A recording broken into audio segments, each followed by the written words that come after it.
Uganda sama po sebi res ena čudovita dežela.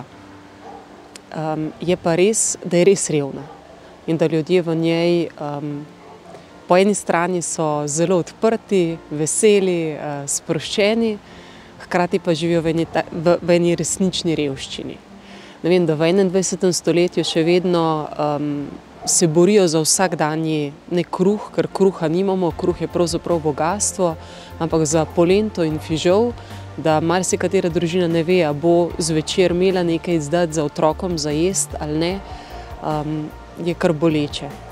Zdravstvo, šolanje, vse stvari so plačljive, ljudje pa nimajo denarja niti za hrano. Bogastvo naše Ugande pa zagotovo so otroci, je življenje, je radost, to pa je naše bogastvo.